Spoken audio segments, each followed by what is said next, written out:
If you love history, traditional arts and skills, and vintage living as much as I do, come join me here at the Homestead, where the conversations are always interesting and educational. I'm glad you're here. Hello, and welcome to Willow's Vintage Homestead, where we talk about all manner of old-timey topics. I'm your host, Willow Polson. And with me today is Sonja and Timothy Krabill. They're from Aurora, Oregon. That's a bit of a tongue twister. And they run Trash and Treasure Vintage. And that's my topic for today is running a vintage store. How do you spot vintage, upcycling, and all kinds of fun related topics. How y'all doing today up in rainy Oregon? This is the first day it rained in quite a while actually, so welcome to the mood switch. The official end of summer. Yeah. True. Yes, yes. I know this is a relatively new business, I think, for you guys. So when did you start and why did you start and how did you start? We actually started 3 years ago Mhm. doing the vintage stuff, but then it kind of took off on us. And then last year, about a year and a half ago, we started the store. Kind of an accidental business. Yeah. Our friend Don next door owns a salon, and we go, get our hair done and stuff. And I was like, wow, next door's open, huh? It looked perfect. It's like a nice little, the way it was laid out and everything was just perfect for what we needed. Oh, that's great. Well, I But think, did you start doing furniture restoration and then did the store after that? Yeah, that's kind of what happened. so in Canby, we've lived there for 12 years now, and it's a beautiful little area, and we see furniture out, just for free all over.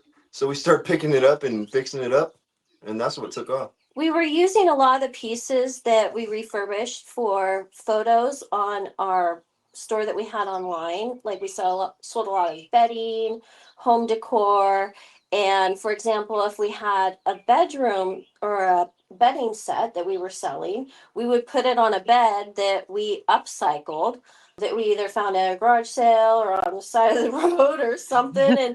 And then we noticed that we were selling more and more of the pieces that we were upcycling. And That's the original start. We had an eBay store, yeah, and we were doing a lot of like bedding and housewares. Yeah. Housewares. So yeah, we'd use the furniture to do displays and everything, but the furniture started selling. So Like crazy. like crazy, yeah. And we were like, what is going on? And so we identified this is a cool thing because we loved it. We were spending hours outside in the sun. Oh yeah, We were together. yeah. We were with our animals. Our dogs were with us. Our kids were home in the summer. It was such a fun year. Amazing. Now, I've seen a lot of YouTube videos on furniture restoration, upcycling, refinishing, and it seems Um, like it's a really popular thing right now. oh yeah. It's I think sustainable. I always It's say less expensive. we've Mhm. entered the Mad Max era because like everything has been done so much that why buy new nowadays?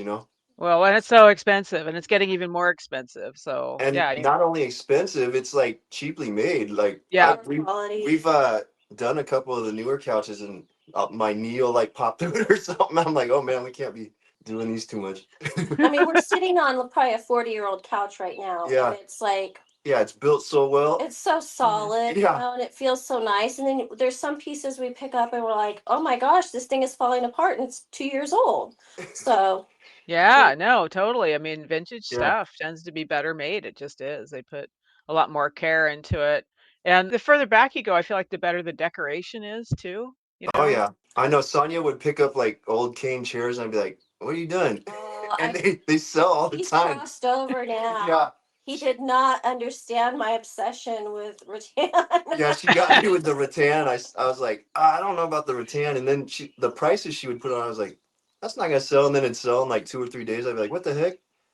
So now I'm in love with rattan and everything. Apparently, it's great. Yeah. And figuring out how to fix it is kind of fun too. Like I like the challenge. Oh, yeah. Yeah, that's Yeah. a whole other thing. Yeah, Oh right. man, yeah. So you just find it on the side of the road. That's amazing. Well, Sometimes, not always. not like we used to. That was in the beginning. Yeah, we've kind of moved on past that. But every once in a while, you will find a gem on the side of the road. Oh yeah, yeah. But Hey, we travel from Seattle all the way down to Albany and further sometimes to pick up stuff. You've picked up things in Oh California. yeah, I've gone to LA and on like acting gigs and come back with a full van. Wow. When we Yeah, go Well, to the that's beach, we always bring things back. yeah. Chips. Beach is great. The well, beach like always like has the best stuff. Yeah. like what do you mean the beach has the best stuff? Like Well, driftwood or what are we talking about? because we're in Oregon, we're maybe an hour and a half from the beach, so we'll deliver things out there to people, and then come home with a van full of stuff. If we Oh, see a I see. garage sale sign, we stop. Oh, No heck matter where yeah. we are. Yeah, our kids Yeah. really love So it. the trick to this business is like hand picking. If you love it, then other people will love it, right?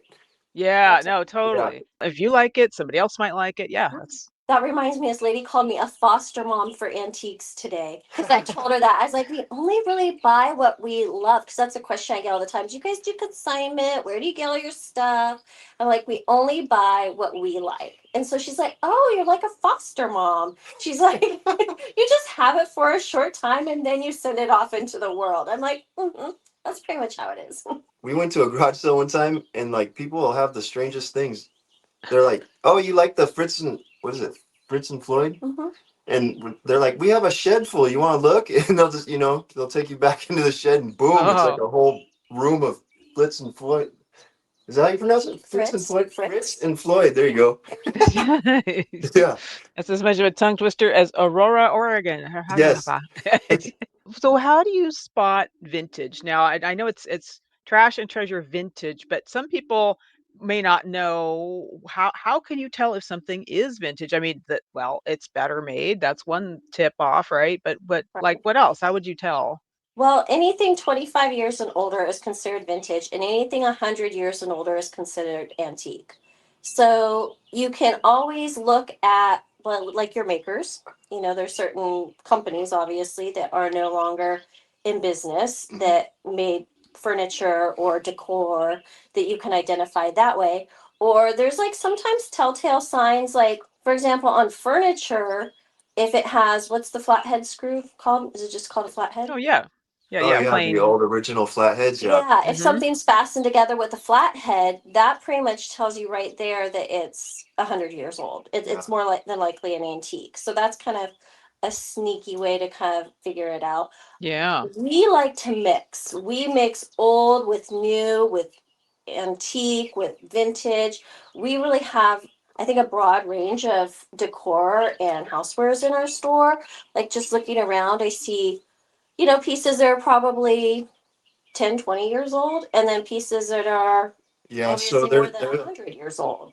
some of the newer companies will copy a lot of the older stuff. Yeah. So a lot of Yeah, the older reproduction.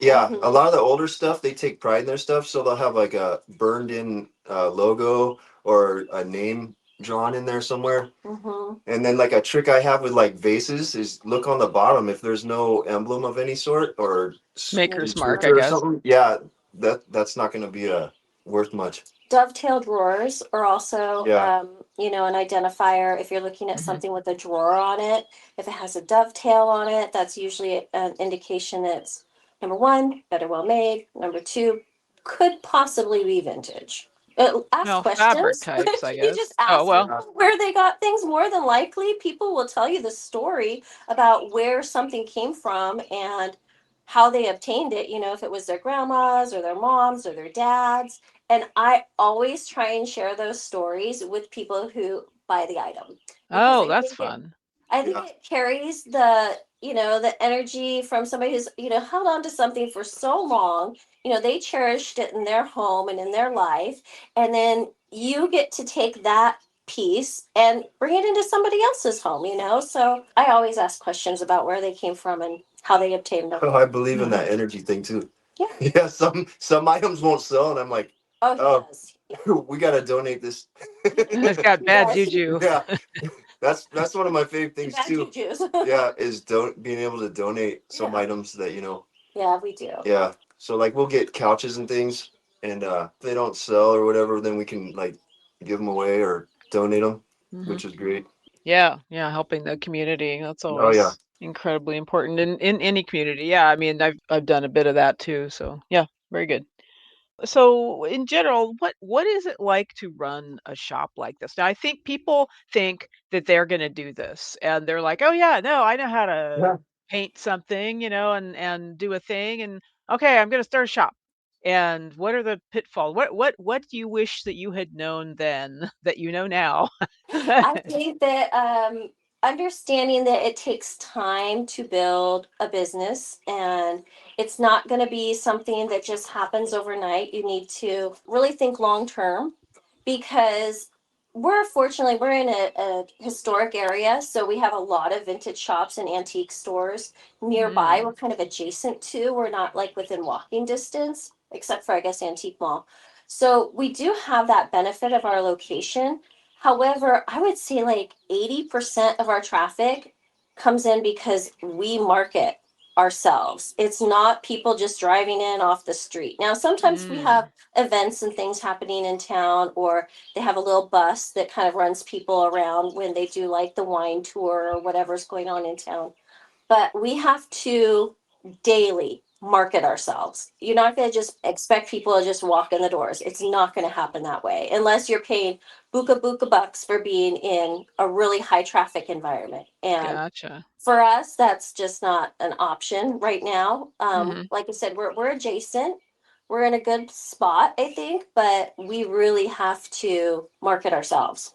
Yeah, we take advantage of a lot of the free advertising and Mhm. whatever we can. And then there's like a local newspaper. You just want to be out there as much as you can because, Hmm. like Sonja said, we're at the end of Aurora. So, like, not a lot of people know to come out this way. But there is an antique mall next to us, Mhm. but it appears like there's nothing more past that. So, Yeah, when we advertise, Sonia does her little videos, and I think it's the way she displays because she won't tell you this, but she was like with Victoria's Secret for how many years? 12. 12 years, and she really like took them pretty far with the marketing and everything. So Ah, that's yeah, important. so when it comes to marketing and all that, I don't say anything. I just let her do how she wants, and it works really well. Right. Like I'll come to Yeah. the store and be like, "Oh, there's new stuff. Where'd you get this?" I just moved it. It was here. It's been here. It's always been here. What are you talking about? Yeah. Yep, marketing and location. Sounds like you do have a good location. I mean, it's not expensive, but it's not like out in the middle of nowhere kind of. I mean, it sounds like it slightly is, but yeah, I mean, it's near an antique mall, so you've got a ready audience. It's like, oh, hey, let's just go right over there. I mean, that sounds like It a is. It is. Yeah. And we have some opportunities still with our city. This when I talk about small town, this is a town of like less than 800 people. It's a yeah. very small town. And there is a city council that has put up thank you for visiting Aurora. And that sign is like half a mile from our store. Like it doesn't even suggest that you keep coming. So Oh it's no, it's like yeah, so that's all there's there some is. things that we Thank you. want to talk to them about. Yeah, and get on the map with the association. There's some opportunities there for us to do more. So All that's right. kind of exciting for these next couple of years. But yeah, the last year and a half have really been about just establishing ourselves here and trying to become a destination. Right now it's more of a hidden gem, I think is what Mm. we've been referred I think to. you have to set yourself apart from the others too, like knowing what the other places kind of sell, and then making sure you don't like copy people, and Mhm. you gotta just have a different array of items. Well, and you get Definitely. what you Yeah, get with vintage, right? I mean, if you go to an estate sale, I mean, yeah. it's kind of what's there, right? It's not like you can really you're not Well, ordering that's it the out of a neat thing. catalog. That's the neat thing about hand picking it is you can cause everything to kind of flow when you go into the store. Oh yeah, Yeah. it's not a we always have like a color theme. Like I've already planned out like the next like 3 seasons for what colors are going to be brought into Oh, the Yeah. shop. So wow. when we go out, picking, we have like kind of a mental list of, I'm going to use that for holiday, or I'm going to use that for, fall, or I'm going to use that in spring. Like we've already got an idea for what the theme is. And I think that also Huh. helps us narrow down kind of what we're looking for, because otherwise it's really easy to get overwhelmed and just get a whole bunch of stuff that doesn't really work together. Oh, interesting. People can't see this, but I can see you're behind you there. You're on a gold couch with a gold fan and some other, Yeah, yeah, similar colors, and that looks pretty put together. That's yeah, yeah, Oh, that's really thank smart. y'all. yeah. And then you add some like purples and stuff. Yeah. Purples That everywhere. Purples and oranges. Yeah. it really Sonya's really pops. good at that. So I used to freak out. I'd be like, why do we have so much Christmas stuff? And then she'd have it all perfectly laid out, right at perfect timing. And then Yep. I'd be like, oh, why do we have so much fall stuff? And then here comes fall and she's all ready. I'm like, oh, okay. Yep. So now I don't even say nothing. A lot planned. Yeah. So you do a lot of the heavy lifting, I imagine, but you also do a lot of the Yeah. furniture refinishing, I think, don't you? That's him. Yeah. So yeah, Timothy, I do. meaning Timothy. Yeah, for some reason, I'll like go into it like, oh, I don't want to do it, and then I'll like get into it, and I'll be like, oh, okay, that was fun. I like the challenge for some reason of trying to figure out how to fix some of the older stuff, because you really have to like figure out how they got the joints in there, and then restructure it so it's even stronger. Right. Like Yeah, and then old. it's a great feeling when you like are like, oh, okay, this is even stronger now. It's gonna last another 50 years or whatever. Yeah, Mhm. nice. Yeah, See that because people don't think about well, glue joints dry out and can get glue blocks are lost and yeah. wear on a drawer bottom and all that stuff. Hmm. So well, then the climate up there must be challenging for old wooden pieces. 'Cause I Oh, know we it's could, really yeah. humid. That's the challenge with like stocking older items and big furniture is you got to have all the places. Like we just got rid of a storage unit and we're trying to, store some things at home and you have to keep everything dry. Yeah, well, I know when Craig and I lived in the Santa Cruz Mountains, like all of our books would get all curly and everything from the humidity. So Oh yeah. it's no bueno. We Hmm. at one point had a car that we weren't using for a couple of weeks and went over there to use it, and then that actually algae was growing on the inside of the windshield because of the Hmm. car. Oh my gosh. I know, right? Now that's humidity. Yeah, that's humidity. Yeah, that was like I don't know, I don't want to talk down on storage units, but we got rid of our storage unit because we had to move in there like three different times because like water was like seeping in and stuff. I don't know, it was strange. Oh man. Yeah, and then they keep raising the prices. I feel like a lot of people are doing this business now where they're like storing and selling. So Mm, I feel like the storage units are catching on. So that's becoming one of the hard parts of the business is like where do you store the stuff and how are you going to do it and still manage to right, keep right. keep the business rolling. Yes, you have to have a certain amount of turnover, Oh yeah. and there was that show Storage Wars or something like that, right? I Oh my mean, gosh, yeah. so We talk to people that do the storage units and oh my gosh, the amount of like trash they talk about because we try to keep stuff out of the trash. Like I think I've gone maybe 3 times in a year tops.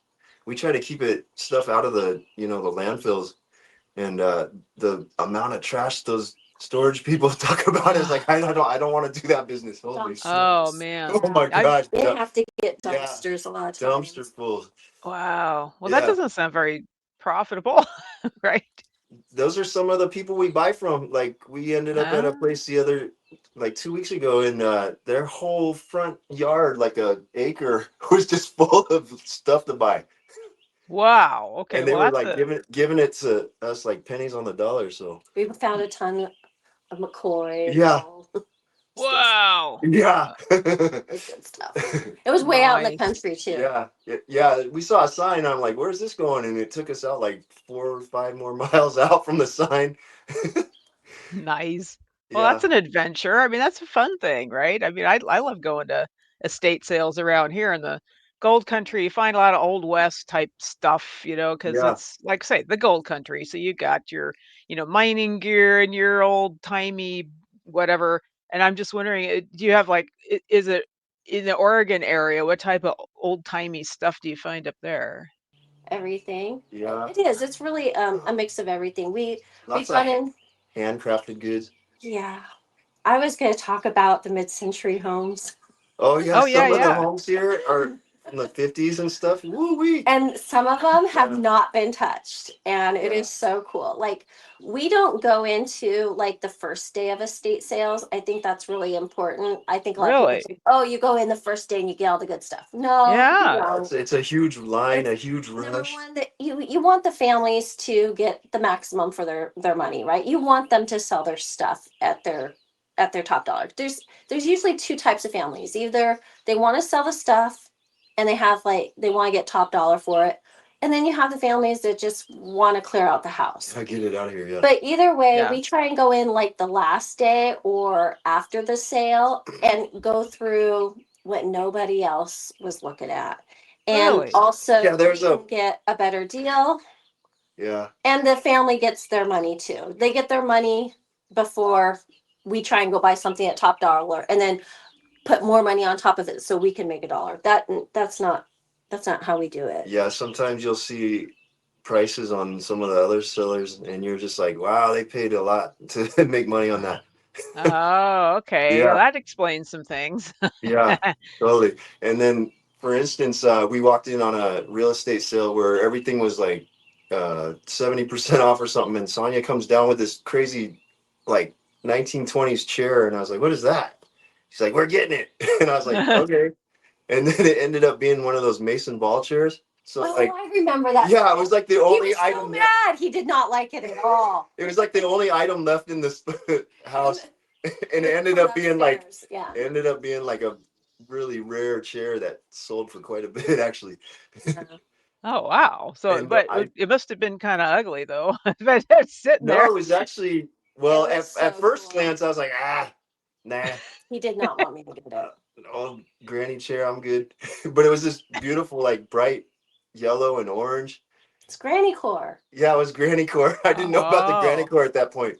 And then I was like, Aha. ooh, we need more of the granny core. Okay. Yeah. Yeah, it was Mason Ball was the company. It was in So perfect condition too, and it sold nice. quick. I was like, whoa. Nice. And for a But pretty yeah, penny. so some people like they'll clear out all the cool stuff and then leave behind things that you wouldn't think would sell like that. That Yeah. was a good Yep. one. Yeah, I'd forgotten about and that. that's I think how like the bigger like Goodwills and stuff end up with. I've been in there and found like MCM stuff for real cheap, and it's like you wonder how it gets there, and I think that's how. We found that Lane Yeah. coffee table at a Goodwill bins one time. Yeah, have you ever been to the Goodwill bins where they just kind of throw the bins out there and you can dig through them? No. Bins? Yeah, No. you wouldn't think you'd find anything, but if you search hard enough, you'll find it. I've only been there once. Yeah, And that was the one and only time. And I don't actually know if I'll go back. they're I pretty feel like dirty. that was pretty Oh, much a hey, diamond. Yeah. I've done But some dumpster diving in my day, and at the end of the day at the flea market out at the old drive-in theater, that the end of the Sunday, you go out there and do some dumpster dive. I found an antique sewing machine in there once. Oh my gosh. Yeah, yep. we've sold Yeah. just sewing machine tables for quite a bit. Yeah. Sometimes, yeah. Yeah, if they're pre 1900s, Mm-hmm. Yep. like 18 from the 1800s. Yeah. That always breaks my heart a little bit because I want to see the sewing machine in it, but I know that most people have no use whatsoever for Yeah. a treadle sewing machine, as I do because I am weird. But but it's whatever sells, whatever people like. That's the Well, We've key had a thing. couple of them. we got to figure out why like the old Marilyn Monroe vanities, like people chop them up and turn them into Nightstand. nightstands. Oh, We figured out why the glass falls out and breaks pretty dang easy. oh, I did. Yeah. After the third one, I was like, I don't know if we should get these anymore. Oh, we've had some good But ones. we've had some really nice ones that sold pretty good. Okay, what's Yeah. the weirdest thing that you've ever resold? Oh boy. Now I'd there'd be a say quiz. the one that always gets me is a couch that looks like needs to go to the dump, and then I go through and fix it all, and it comes out like extremely well. Okay, I can beat that. Yeah. Yeah. Okay, this is like on one of our early days. We were garage sailing, and I found a bottle of Victoria's Secret. Oh my gosh. Sonya's I got got the it good for ones. 25 cents. I sold it for like $75. What? That's fantastic. Isn't that crazy? It was a brand new bottle of, oh gosh, I can see it now. I can't remember what it was. There's some big But I recognized it. I was like, rose or something. it was bouquet. It was something romantic bouquet. Yeah, I can't remember. something like that. Romance bouquet. I'll think of it later. But I saw it. All our kids were like, ew, yuck. And it's, yeah, they're like, don't buy that. It was so funny. I sold on eBay. That wasn't like, I mean, it's not that cool of a weird sale. If something's strange, it was really weird. If something's strange, we'll put it on eBay, and that's where that type of stuff sells really well. Oh, smart. Because Sonya found this little frog one time from That was a good From frog. China? Was it China? Japan. Japan? Yeah. A Japanese frog, and I was like, I saw the price she put on it on eBay. I was like, no, that's not gonna sell for that much, and it sold. I was like, oh, what? And the person was emailing saying, oh, I have 2 or 3 of these. She had just one of them. Oh, she had another one, and I was like, she has another one too. She was so excited to get it. Yeah. Oh, nice. So Yeah. the unique stuff where you want the Yeah. bigger, well, that you can ship, like you can't ship a sofa, you know, but No, a yeah, little exactly. frog or something. Yeah, yeah. But this frog was like, I don't know, Sonja got for maybe $15, and it went for, I don't even want to say, it was like over $600 or something. Whoa. It was a planter. It Yeah. was really cool. Yeah, it was so. After she wrapped it up, I was like, "Are you sure we don't want to keep that thing?" That's the tough part too, when you really like something, and it I was sells. going to ask about that because Yeah. earlier you said fostering, and I was like, uh-oh, there's foster fails. That's a thing. So what, Yeah. what have you ended up keeping? Yeah. It happens a lot. Yeah. Okay, what's your favorite foster fail then? What do you still have that you're never getting rid of? I have like Transformers. I still have. I would think I need to get rid of this, and then I'll be like, I guess I'll display it. I think I have too many. Right now, it's the velvet couch in the living room, or the chairs, the velvet chairs too. But I think it's the velvet couch. Well, you could Sometimes you'll- reupholster them to match. Well, they're yellow and they sit across. They're like a golden yellow It's gorgeous. with a velvety blue couch that came from this like really nice bank. A bank. Yeah, like one of the ones you see in the city. I don't know. It is. It's a really cool couch. And then the two chairs are, one's a cloth but wingback chair, and then the other one it was like a his and hers. Mm. And then I think those are my two favorites right now. Oh, nice. Really? Yeah. I don't remember them being your favorites in the beginning, because I was fighting to have them. I've always loved them. They just didn't go with the decor at the time. Right now, I love them, like with the purple couch. Yes. Wow, gold and purple. Well, I mean, I guess, yeah. Anytime we see anything purple, we gotta have it. Oh, Yeah. that's If the it's thing. I purple, it's just see. an automatic buy. And then for me, it's the gold and oranges that get me. Oh, well, see, that works out perfectly. So, Yeah. because you've got the gold and the purple thing going on. So Mhm. there you go. Oh, and then lime green's one of my faves too. Is it? Yeah. Purple There and was lime another green. thing Sonja found once. It was like she paid $12 for this silver platter and got a few $100s out of it. Nice. And I was like, how do you always find the most simplest item and it makes so much money? It's so crazy. You got the eye. Yeah, got she the has eye. the eye for sure. Yeah. Well, we're about at the end of our time, kids. It went fast, didn't it? Yeah, good. And you were worried about not having enough to say. Ha ha ha. So, do you have any parting thoughts, any advice for our listeners as to if they want to get into this business, what's a good way to do it, or don't do it, you'll regret it, or get off my corner? Well, my advice would be sell what you know you like, and that you know others like too as well, and Mhm. be like open to that. But if you like it too much, it's gonna be tough to sell. Yes, Yeah. foster fail. Yeah. Well, and something that you know about too, right? If you have expertise Exactly. in, ornaments or quilts or whatever, then you'll know what you're talking about. So, Mhm. yeah, good deal. Also, if you have another business that you're working with, try to work it in there with it. It helps it flow into the next thing. Hmm. We started with the eBay stuff, so it flowed when we changed over, because Gotcha. we wanted to get out of the shipping so much, and help the community more. Oh, good deal. All Mhm. right, that makes a lot of sense. Very Yeah. good. Cool. Well, I gotta let you guys go. It's been a pleasure. Thank you very, very much for being on the show. Awesome. Thanks so much, Willa. Thank you. Bye-bye. Okay. Bye.